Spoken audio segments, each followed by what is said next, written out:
तो मैं मीजल्स की बात कर रही थी, जिसमें मीजल्स में क्या प्रेजेंटेशन होती है कि मीजल्स में बिहाइंड द ईयर जो है वो शुरू होती है प्रेजेंटेशन, और फिर ऑल ओवर द बॉडी वो स्प्रेड करता है।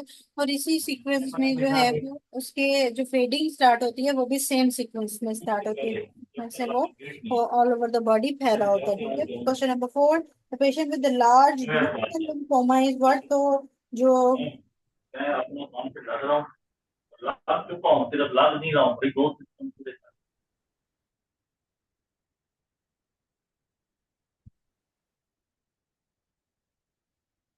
म्यूट म्यूट कर दें काइंडली, मेरी तरफ से हो गया इशू आ रहा है शायद।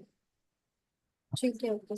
तो जो लार्ज बी सेल लिम्फोमा के साथ है वो कौन से हैं इसमें से? HIV तो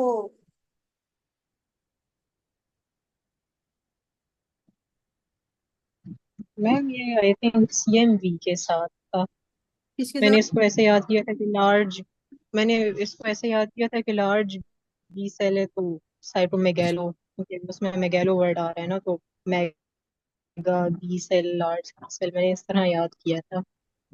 अच्छा, लार्ज बी सेल जो है वो इसके अंदर ऑप्शन ये रॉन्ग लिखे गए इन्होंने। ठीक है, लार्ज बी सेल्स जो है वो एक तो HIV के साथ, ठीक है, HIV के साथ तो बी सेल लिम्फोमा तो नहीं आता वैसे।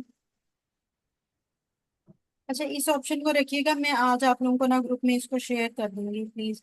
ठीक है, अभी मैम इसका एक MCQ सर तल्हा ने भी बताया था कि जैसे इंटेस्टाइनल ऑब्स्ट्रक्शन के साथ आता है, HIV पेशेंट होता है और उसमें फिर लेकिन कौन सा HIV का लिम्फोमा होता नहीं है, तो उन्हें आता, diffuse large sir. Intestinal obstruction तो है बी सेल। अच्छा, वो आई थिंक फिर ये था कि बी सेल लिम्फोमा जो है वो कॉज्ड बाय CMV है, लेकिन एसोसिएशन उसकी HIV है। HIV के पेशेंट में जो बी सेल लिम्फोमा है वो साइटोमेगैलो वायरस से आता है, शायद इस तरह का था। हाँ, तो वही इसीलिए ना कि large B cell lymphoma you look for antibodies against. फिर तो अगर अगेंस्ट होनी चाहिए तो फिर साइटोमेगालो वायरस के खिलाफ एंटीबॉडीज हमें मिलनी चाहिए। मैम रफी में भी ये क्वेश्चन इस तरीके का मौजूद है कि HIV पॉजिटिव है और एब्डोमिनल ऑब्स्ट्रक्शन की हिस्ट्री, और उसने फिर बी सेल लिम्फोमा का ही ऑप्शन दिया हुआ है। ठीक है, सही है। चलिए ठीक है, ये अभी तो चलो यही रखते हैं, लेकिन लार्ज बी सेल वैसे जो है वो साइटोमेगालो वायरस कॉज करता है। इसको मैं एक दफा कंफर्म करके आपको बता दूंगी कि looking for the antibodies against अगर बात कर रहे हैं तो फिर क्या हिसाब बनता है उसके अंदर। ठीक है, बी सेल लिम्फोमा थोड़ा पढ़ के तो फिर उसमें बताऊंगी कि अगर अगेंस्ट एंटीबॉडीज की बात करें तो HIV में होता है या नहीं। ठीक है, question number 5, confirmatory test for AIDS in child bound to HIV patient in infective mother is PCR। तो एड्स के लिए यहाँ पे MCQ थोड़े से डिस्कस कर लेते हैं जो एड्स के साथ हमारे पास आते हैं। ठीक है, तो एड्स के अंदर क्या क्या आ जाएगा? जो बच्चों के लिए है वो तो कंफर्मेटरी PCR हो गया। ठीक है, लेकिन जो बड़ों के लिए कंफर्मेटरी होता है that is the western blot test. ठीक है, तो चिल्ड्रन में कंफर्मेटरी PCR है, बड़ों में है वेस्टर्न ब्लॉट टेस्ट। और इनिशियल टेस्ट हम अलाइजा करवाते हैं HIV या एड्स के अंदर। ठीक है, इनिशियली हम अलाइजा कराते हैं। और हॉल मार्क अगर हमने एड्स का देखना हो तो उसके अंदर CD4 काउंट जो है वो कम हुआ होता है। ठीक है, एड्स में क्योंकि CD4 काउंट अफेक्टेड होता है तो हॉल मार्क क्या होता है कि उसका CD4 काउंट कम हुआ हुआ होता है। और इसके अलावा एड्स में जो ऑप्टोनिस्टिक इन्फेक्शन हमने देखा है वो निमोसिस्टिक ज्यूरोविशाई है, जो बोर्ड शेप्ड होता है। ठीक है, तो ये कुछ MCQs हैं कि अगर हॉलमार्क देना है, फॉलो अप देखना है, तो उसके अंदर CD4 काउंट होगा। और अगर इनिशियली करना है तो एलाइजा करना है। अच्छा, अगर इनिशियली करना है तो उसमें अलाइजा करना है। ठीक है, और अगर मैं बात करूं विद कंफर्मेटरी, तो कंफर्मेटरी क्या है? वेस्टर्न ब्लॉट कंफर्मेटरी है। और बच्चों में कंफर्मेटरी क्या है? PCR। ठीक है,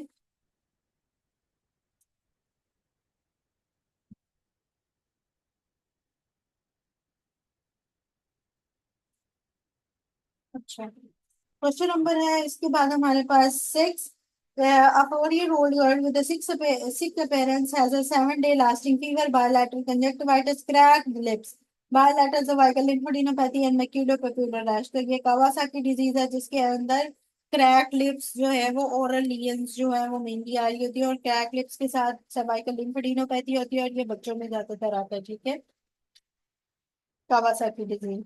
7 विच of the following is the positive agent for CA cervix. तो एचपीवी 16 और 18 होता है, लेकिन अगर किसी ऑप्शन में 16 और 18 दोनों आए तो आपने प्रेफर 16 को करना। Question number 8, typical feature of a virus क्या होता है? सेल्फ रेप्लिकेटिव होता है। Question number 9, a patient presented with a cough, conjunctivitis, Koplik spots. Koplik spots जो होते हैं ये होते हैं पैरामैक्सोवायरस विद द मीजल्स, ठीक है। मीजल्स के अंदर पैरामैक्सोवायरस होता है जो कि डीएनए वायरस है, और ये इसके अंदर क्या है, कॉप्लिक स्पॉट्स होते हैं मीजल्स में। ये इसका एक पॉइंट है, ठीक है। उसके बाद क्या है, question number 10, which viral agent causes the bronchiectasis in the child. तो कौन सा करता है, आरएसवी, ठीक है। रेस्पिरेटरी जो सिंसिटियल वायरस है that causes the streptococcal pharyngitis along with the bronchiectasis in बच्चों में, ठीक है। तो रेस्पिरेटरी सिंसिटियल वायरस को भी बाज दफा चेक किया जाता है कि अगर फेरेंजाइटिस है लॉन्ग टर्म का तो उसके अंदर आरएसवी पॉजिटिव तो नहीं। तो ब्रोंकिटिस के लिए वायरल एजेंट जो है वो आरएसवी है। Question number 11, infectious mononucleosis involve cells which appear as atypical cells or of what type of C cell। तो इसके अंदर एक्टिवेटेड टी सेल्स होते हैं। अगर इन्फेक्शियस मोनोन्यूक्लियोसिस किसी चीज को अफेक्ट कर रहा है तो दैट इज या एटिपिकल सेल्स का उसके अंदर जो पूछ रहा है, तो उसके अंदर एक्टिवेटेड टी सेल्स होंगे जो एटिपिकल होंगे। और अगर इन्फेक्टेड सेल्स की बात करेगा तो बी सेल्स होंगे, ठीक है। तो एटिपिकल की बात करेगा अफेक्ट बी सेल्स होंगे, वेरी गुड डॉक्टर इकरा। और अगर एटिपिकल की बात करेगा तो उसके अंदर टी सेल्स होंगे जिनको वो चेंज करेगा, ठीक है, atypically. Question number 12, 12, a boy whose circumcision had done presented with a gland laceration and rash skin with which of the following। तो एचपीवी एसोसिएट होगा, ठीक है, जो कि सर्वाइकल कैंसर के साथ भी है, और इस तरह लियंस ग्लैंड्स की लैसरेशन या अल्सर्स के साथ भी है। Question number 13, a woman undergo abdominal surgery 10 years ago, now she is diagnosed with the HCC bot 2 caused by hep B। It is said that DNA and RNA viruses are oncogenic। Which of the following is caused by the RNA virus? तो T cell leukaemia causing virus. ये multiple time MCQs आएगा, oncology में भी हमने ये MCQs किया था कि वायरस के साथ जो है वो टी सेल ल्यूकीमिया, क्योंकि virus causes the major type of the leukaemia, ठीक है। और फिर रेडिएशंस मेनली आ जाती हैं, ठीक है। तो जो प्रोटो ऑन्कोजेंस पे अफेक्टेड हमने पढ़े थे, और ऑल्ट्रेशंस पढ़ी थी प्रोटो ऑन्कोजेंस की, वो किससे पढ़ी थी, वायरसेस से, ठीक है। तो viruses T cell leukaemia cause करते हैं। 14, the child at 6 years of age, bowing of legs was noticed and a history of diarrhea a few weeks back. Now the paralysis of the right leg present with a give history of incomplete vaccination in the childhood। Bowing of legs है, history of diarrhea few weeks back है, 6 years of age है, paralysis हो रही है right leg की, और incomplete vaccination भी है, तो मतलब कि पोलियो है। जी doctor RUSA. 15, the adult presented with a fever, sore throat, posterior cervical lymph node, peripheral bloods may show atypical lymphocytosis, infectious mononucleosis and Epstein Barr virus causes Burkitt lymphoma भी इसी के साथ ही एसोसिएट होता है, ठीक है। 16, a female traveled from the cold area to the Jeddah having buccal mucosal eruption organism involved with HSV type 1। HSV type 1 oral lesion के साथ है, और HSV type 2 genital lesion के साथ है। 17, Hodgkin lymphoma with the mixed cellularity association with which virus? तो एप्स्टेन Barr virus, बर्किन lymphoma भी जहाँ पे आ जाता है। 18, slap cheek syndrome is caused by the DNA virus होता है जो कि पैरवो वायरस होता है। पैरवो वायरस कॉज करता है स्लैप चीक, ठीक है। और ये सिंगल स्टैंडर्ड डीएनए वायरस है। 19, a tourist after 6 weeks of returning from tour came with a fever, generalized lymphadenopathy, atypical lymphocytosis। जो आपके पास आएगा वो हमारे पास HIV सीरो कन्वर्जन। तो याद रखना है कि या तो एटिपिकल लिम्फोसाइटोसिस के साथ हमारे पास एक मिनट सॉरी, एटिपिकल लिम्फोसाइटोसिस के साथ हमारे पास अगर इन्फेक्शन मोनोन्यूक्लियोसिस या एप्स्टन बार वायरस आ गया तो फिर तो ठीक है। लेकिन अगर ट्रैवलर हिस्ट्री है, घूम घुमा के आ रहा है, तो उसको HIV हुआ है, ठीक है। अगर ट्रैवलर हिस्ट्री है तो HIV या एड्स हुआ है, ठीक है। HSV 16 और 18 सर्वाइकल कार्सिनोमा के लिए होते हैं, लेकिन अगर 16 और 18 दोनों लैदा गिवन हो तो 16 को प्रेफर करना है, ठीक है। 16 को प्रेफर करना है, ये बात याद रखनी है। Question number 20, the patient with HIV confirmatory test is what? The western blot test. और बच्चों में कौन सा कंफर्मेटरी है? PCR. PCR. PCR। Question number 21. The patient presented to the doctor with a shouting pain on the chin. Doctor prescribes carbamazepine therapy 200 for 3 times daily. But the pain is not off after 5 days. Use of medicine. He presented again to the doctor with the eruption of the site of chin. Which of the following? तो eruption of site किससे होगी? herpes zoster से. ठीक है, chin पे, या फिर अगर डर्माटोमल लीजन की बात करें, एक डर्माटोम को जो इन्वॉल्व करता है वो हर्पिस जूस्टर वायरस करता है। ठीक है, तो ओरल जो वेसल्स बनते हैं, ठीक है, उनको जो हम कह रहे होते हैं पॉस्ट्यूल्स भी बनते हैं, उसमें पेप्यूल्स भी बनते हैं। ठीक है, या वाइट के वेसल्स बनते हैं जैसे चिकन पॉक्स में बनते हैं। तो उस तरह की जो ओरल, अगर आपके पास कोई लीजन आएगी, ठीक है, फेस पे ऑन द चिन, या फिर डर्माटोमल कोई सप्लाई की अगर बात करेगा तो वो हर्पेस जूस्टर की बात करेगा। ठीक है, question number 22। A young girl presented with generalized lymphadenopathy due to AIDS. Question number 23। Most common complication of rubella in 5th week pregnant lady. तो याद रखना है कि रुबेला की जो ओवरऑल कॉम्प्लिकेशन होती है वो डेफनेस होती है कैटरेक्ट से ज्यादा, लेकिन जो 5 वीक्स या विद इन 7 वीक्स की बात करेगा तो वो कैटरेक्ट है। ठीक है, 7 या कैटारैक्ट। ठीक है, 7 in cataract is with in the 7 week. और अगर आफ्टर 7 वीक्स की बात करेगा तो डेफनेस। अब रफी में आपको जो है वो पीडी है।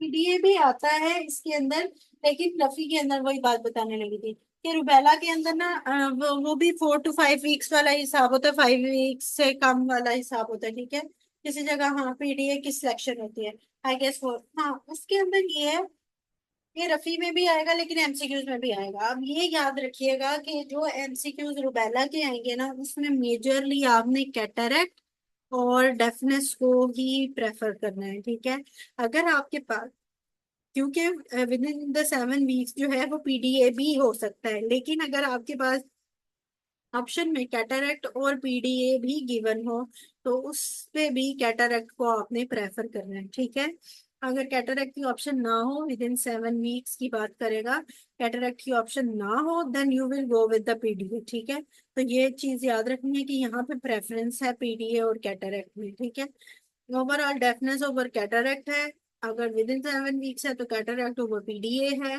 और आफ्टर 7 वीक्स तो वैसे ही डेफनेस आ जाती है। ठीक है, तो यहाँ पे जितने भी आप एमसीक्यूज पढ़ेंगे इनमें आपको प्रेफरेंस पीडीए की कोई भी नहीं मिलेगी in the double A and H scales में। ठीक है, रफी में उसने पीडीए और कंजेनिटल हार्ट की डिजीज का लिखा हुआ है, बस उधर ही। ठीक है, अच्छा।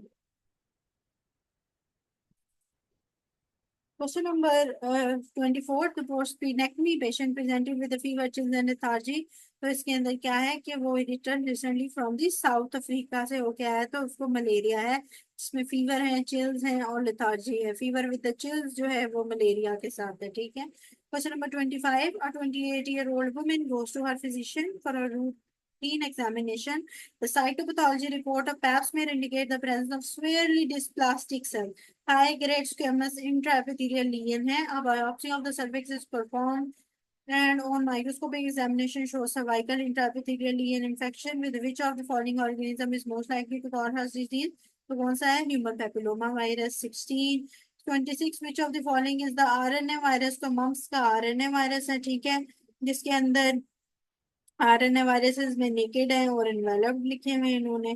ठीक है, और 27 abstain Barr virus associated with which of the following. तो लिम्फोमा और नेसोफेरेंजियल कार्सिनोमा। ठीक है, लिम्फोमा में बर्किट लिम्फोमा आ जाएगा या नॉन हॉजकिन लिम्फोमा आ जाएगा। ठीक है, 28 pregnant lady fetus develop the congenital cataract, what is too likely? Rubella। ठीक है, कैटरैक्ट के साथ क्या है? रुबेला। सीएमवी के साथ क्या है? Paraventricular calcification. ठीक है, तो ये जो टॉर्च सिंड्रोम में साइटोमेगालो वायरस और रुबेला आता है, रुबेला कैटरैक्ट करता है और पैरावेंट्रिकुलर कैल्सिफिकेशन जो है वो करता है सीएमवी। ठीक है, 30 the DNA virus acting on the respiratory system include adeno virus, जो होता है वो रेस्पिरेटरी सिस्टम पे एक्ट करता है और वो डीएनए वायरस है। 31 द ड्रॉपलेट इन्फेक्शन स्प्रेड, ये वही डार्क निमोनिक है। 32 the corona virus was recently named as SARS CoV 2 उसका आया था, ठीक है, जो रिसेंटली उसको नेम किया था। 33 पोस्ट एपिकोकल पेशेंट प्रोन टू इन्फेक्शन, जो पोस्ट ट्रांसप्लांट अगर होगा तो उसके अंदर साइटोमेगालो वायरस है, ठीक है, और ट्रांसफ्यूजन के बाद साइटोमेगालो वायरस, एचपीवी, फिर एचसीवी आएगा, ठीक है। लेकिन अगर किडनी में ट्रांसप्लांट होगा तो कौन सा होगा? पोलियोमा। कौन सा, सॉरी? पोलियोमा नहीं, ma'am, polyoma. Polyoma. Very good. तो किडनी के ट्रांसप्लांट के लिए polyoma is always preferred over the cytomegalovirus, वरना ट्रांसप्लांट में साइटोमेगालोवायरस है, ठीक है। तो किडनी में पोलियोमा है, POLYOMA, पोलियोमा, ठीक है, किडनी के अंदर पोलियोमा है। और अगर वैसे नॉर्मली आप किसी ट्रांसप्लांट की बात करें तो that is the cytomegalovirus. 34 which of the following virus related to cancer, तो T cell leukemia. 35 in viral disease what will increase, तो वायरल में एजिनोफिल्स बढ़ते हैं और बैक्टीरियल में, सॉरी, वायरल में लिम्फोसाइट्स बढ़ते हैं, बैक्टीरियल में न्यूट्रोफिल्स बढ़ते हैं, और पैरासिटिक में एजिनोफिल्स बढ़ते हैं, ठीक है। 36 a child suffering from infection sent his blood for histopathology. There were Warden-Finkelday giant cells present in the slide. The condition is what? तो मीजल्स, मीजल्स के अंदर ये होता है, ठीक है। और ये कॉज किससे होता है? मीजल्स में। उसके बाद कौन सा इफेक्ट होता है वार्डन फिंकल्डे जाइंट सेल्स के अंदर? जो सिंड्रोम भी एक आता है इसके साथ,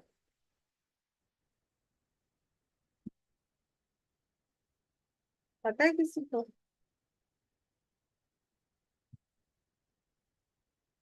अच्छा, जाइंट सेल्स इसमें आते हैं। और अगर ये वैसे डिजीज के साथ एसोसिएट करें ना, तो नाइजीरिया मेनिंजाइटिस में, जिसमें वो एड्रेनल हेमरेजेस हो जाते हैं ना, उसके साथ उसको व्हाट Waterhouse reduction होता है वो। syndrome, adrenal gland hemorrhage. जी, वाटर हाउस फ्रेडरिक सिंड्रोम जो होता है वो उसमें आता है, ठीक है।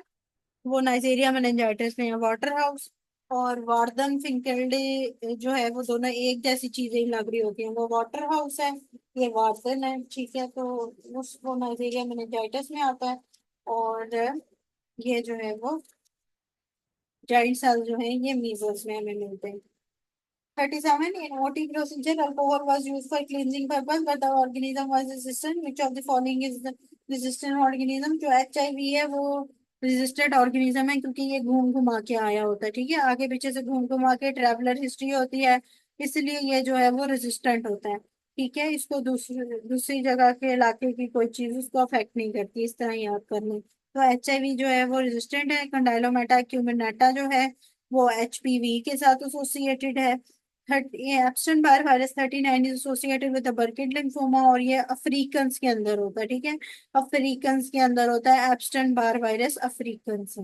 40 vesicles on the vulva are due to what, तो हर्पीज जो होती है 2 वो वेजिकल्स फॉर्म करती है, ठीक है, 1 जो है वो चेहरे पे वेजिकल्स बनाती है। 41 the 38-year-old HIV positive patient on complaining of headache on examination neck stiffness is positive fungal meningitis and is suspected to be the cause. Which of the following is thought to be the number on one cause in HIV and AIDS? तो HIV and AIDS में कौन सा है?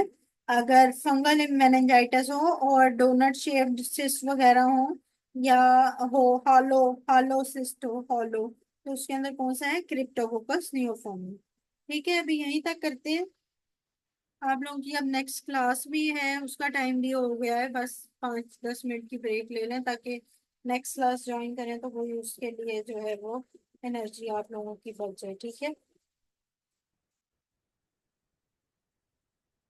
Parasitology, mycology और virology का जो remaining part है, एक दफा मैं इसको पढ़ूंगी, इसमें जो इम्पोर्टेंट पॉइंट होंगे वो आपको करा दूंगी, ठीक है, माइकोलॉजी को भी और पैरासाइटोलॉजी में भी, ठीक है। तो वो हम इंशाल्लाह रात के सेशन में कर लेंगे।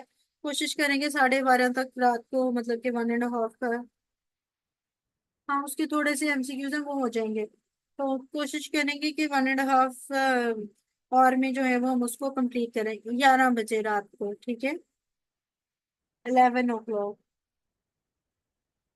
हाँ, रिपीट वाले नहीं करवाऊंगी, असल में मैंने आप लोगों के लिए ना बैक्टीरियोलॉजी को प्रिपेयर कर लिया था, फिर मुझे कहीं जाना पड़ा इमरजेंसी सिचुएशन में, तो मैंने इसलिए कहा कि बैक्टीरियोलॉजी में जो रिपीट है वो तो मैं इसलिए छोड़ती गई हूँ, ठीक है। वायरोलॉजी के रिपीट में देख लूंगी, बाकी इसके 100 और एमसीक्यूज हैं। और माइकोलॉजी और पैरासाइटोलॉजी में जो इम्पोर्टेंट पॉइंट्स होंगे और जो ऐड करने वाले होंगे वो साथ रात को लिखवा दूंगी, ठीक है।